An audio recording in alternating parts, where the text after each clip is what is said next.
Jamaah dan Allah yakum ajma'in. Alhamdulillah,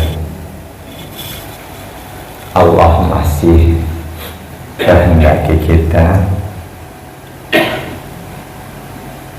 dapat bertemu bersama melaksanakan perintah Allah di bulan yang sangat agung, di mana dijanjikan di bulan ini seluruh pintu surga dibuka sebulan penuh,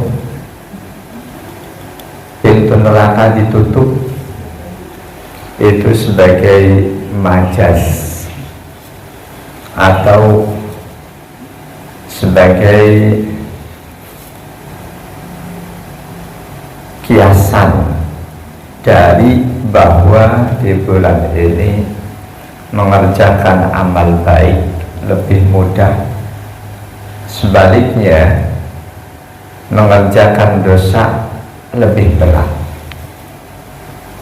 Dalam hadis Bukhari Muslim, idza jaa Ramadan futihat abwabul jannah wa ghulliqat abwabun nar wa suffidatis sayatin.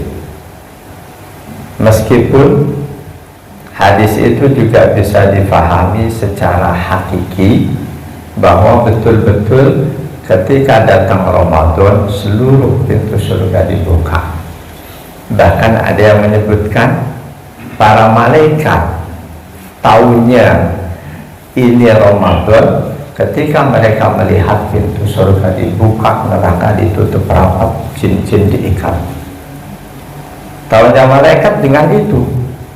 Kalau kita tahu kapan Ramadan, kapan Syawal, dengan hitung-hitungan atau dengan ru'yah. Kita bersyukur Allah kasih kita kesempatan untuk hidup di bulan Ramadan. Maksimalkan seluruh amal soleh kita. Walaupun memang tidak sedikit di tengah masyarakat ada yang beberapa hari sebelum Ramadan tiba dia sudah mengeluh, Ramadan nih bentar lagi kita nggak bebas makan siang, mumpung belum Ramadan. Itu omongan seperti itu gambaran dia nggak terlalu suka dengan datangnya Ramadan.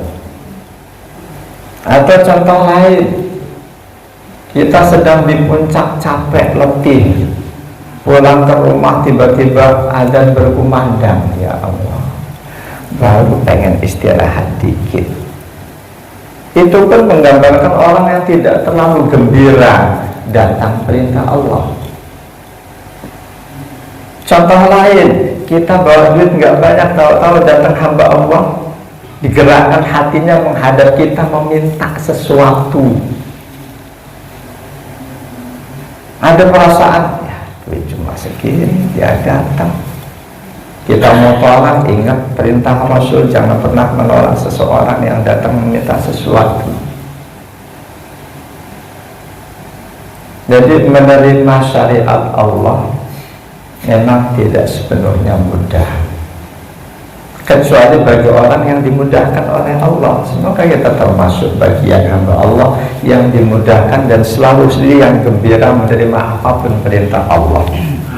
Dan pada akhirnya semoga dengan itu kita, keinsanan kita makin hari makin kamil sebagai jamaah al-insanul kamil. Menerima apapun ketentuan Allah, apapun syariat Allah, tidak boleh dengan rasa keterpaksaan. Sebagaimana wajibnya kita mengimani rukun iman, nggak boleh ada keterpaksaan mengimani Allah, mengimani malaikat dan lain sebagainya, nggak boleh. Jadi mengimani Allah harus dengan kerelaan hati, dengan sukacita. Demikian juga menerima syariat Allah, menerima apapun ketentuan Allah harus dengan riang gembira. Bagaimanapun kondisi kita, datang adzan, perintah sholat, alhamdulillah. Datang Ramadan, alhamdulillah. Termasuk tiba-tiba datang hamba Allah yang meminta-minta, alhamdulillah. Ketika perasaan kita menyambut syariat Allah itu rasa gembira, selanjutnya melaksanakannya akan enteng.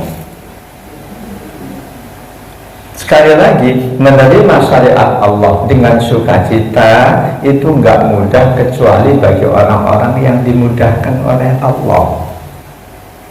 Itu generasi kapanpun, termasuk generasi sahabat pun, tidak setiap ketentuan Allah mereka bisa menerima dengan senang hati. Dan itu termasuk sahabat-sahabat utama, Umar bin Khattab, Abdullah bin Mas'ud, dan lain sebagainya. Ada satu contoh di mana para sahabat pada mulanya tidak menerima satu ketentuan Allah. Kisahnya ada dalam hadis riwayat Imam Ahmad, Imam Muslim 344.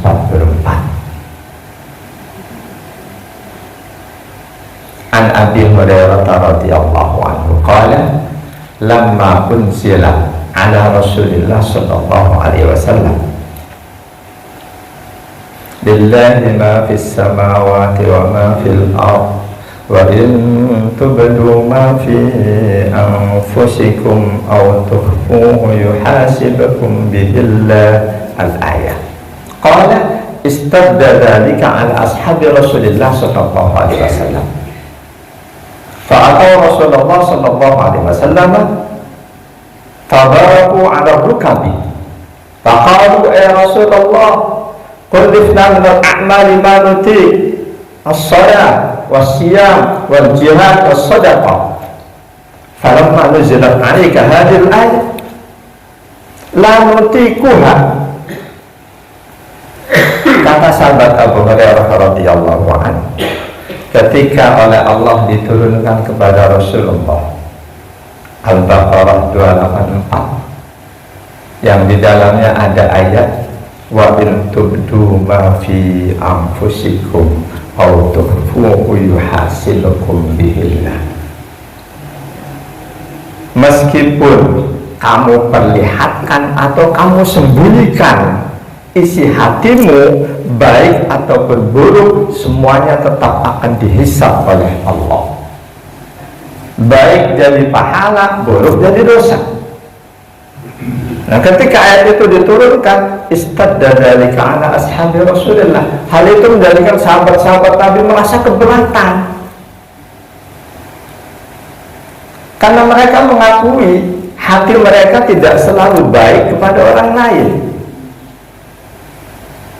Ketika perasaan hati yang buruk pada orang lain kok akan dihisab, akan jadi dosa, ini mereka merasa keberatan. Mereka pun berbondong-bondong datang menghadap Nabi. Setelah sampai di hadapan Nabi, mereka sampaikan, ya Rasulullah, selama ini kita sudah diperintahkan oleh Allah menjalankan berbagai amalan-amalan yang kita mampu melaksanakannya. Sholat, puasa, jihad fisabilillah, infak sedekah. Ketika Allah turunkan ayat ini kepadamu, kami gak sanggup wahai Rasul.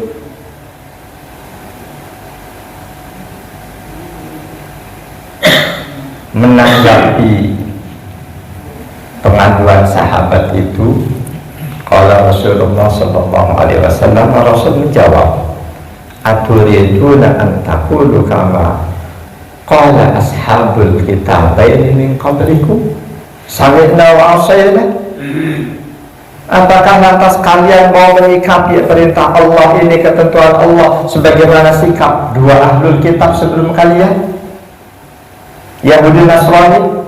Mereka Yahudi Nasrani, ketika Allah turunkan ayat di situ ada perintah Allah yang mereka rasa berat, mereka sambut ayat Allah itu dengan ucapan sami'na wa ata'na. Kami dengarkan ya Allah firman-Mu ini, tapi kami akan melanggarnya. Apakah kalian akan menyambut ayat Allah seperti sikap mereka yang di Nasrani? Bal qulu, sebaliknya katakanlah sami'na wa ata'na ghufranaka rabbana wa ilaikal masir. Allah, dan kami akan mentaati semaksimal kemampuan kami.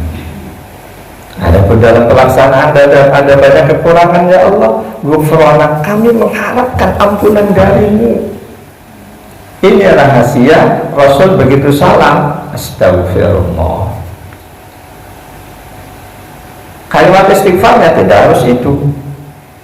Astagfirullah pendek itu bukan dari Rasul, itu dari perawi hadis yang ketiga, Al-Auza'i. Redaksi yang ada istighfar yang dari Rasul yang selama ini kita praktekkan, Astaghfirullahaladzim alladzi la ilaha, dan selanjutnya. Kan ada seorang ustadz yang cukup terkenal, istighfar sesudah sholat yang diajarkan Rasul itu cuma astagfirullah 3 kali. Salah dia, kurang teliti melihat hadis. Jadi hadis Rasul selesai sholat istighfar 3 kali, betul.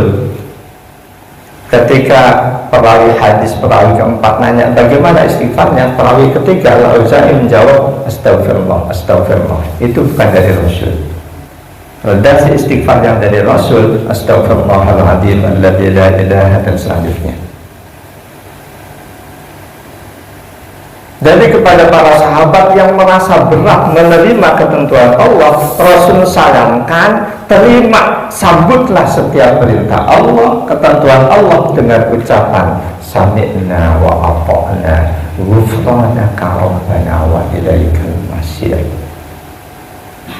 Akhirnya faqalu sami'na wa ata'na ghufranaka rabbana wa ilaikal masir. Seluruh sahabat yang ada di hadapan Rasul yang saat itu tengah bersimpu, mulut mereka semua mengucapkan itu. Enggak sekali, 2 kali, berulang-ulang, sampai seolah-olah bacaan itu sudah melekat di bibir mereka. Falamma qara'ahal qaum dzallat bihi alsinatuhum. Ketika mereka mengucapkan berulang-ulang kalimat itu, bibir mereka udah seolah-olah apal udah.